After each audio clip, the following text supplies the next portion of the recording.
This is the story of an Amazon seller who spent $41,000 in ad spend and in exchange got $1.1 million back in ad revenue. That's a 4% ACOS. Nice and lean, extremely profitable. And these guys do things a little differently. So I want to explain exactly what they're doing so that you can take those practices, use them in your business. And again, it's nothing magical. These guys just have the right mindset, the right mentality, the right outlook on the Amazon business, and that's what's made them successful. It's something that anybody can do. So a few things to note. Number one, they've been in business in general, selling to brick and mortar for about 20 years, which is a lot of staying power. In the DNA of the organization, they have patience. They're letting time do a lot of the work for them. The other thing is that most Amazon sellers, in respect to time, are looking for an exit ramp in like 2 or 3 years. When can I flip this business? What's my multiple right now?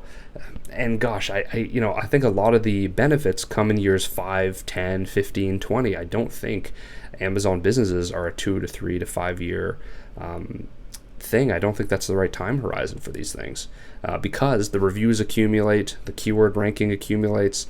Sure, the platform changed, but the core dynamics of the platform haven't changed in about 10 years, right? So just all about sales and reviews, and ultimately what Amazon wants is customer satisfaction. So if you're delivering that, you'll be a durable player on the platform. There's no need for black hat stuff. Just play the game, play it right, and play it for longer than anybody else. The other thing that they've done really right, in my estimation, and I've seen this as a common trend across many successful accounts, is that they have tens of thousands of SKUs, right? That's the other thing that time has done, is it's enabled them to launch a bunch of products. Let me ask you, if you had 10,000 products, 20,000 products, 30,000 products available for sale on Amazon.com, would none of them sell?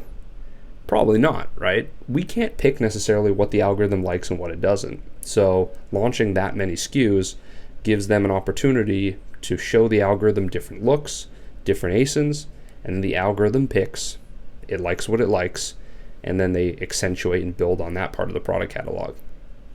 And if you combine that with sort of the compounding over time, you can see how they get to these great numbers.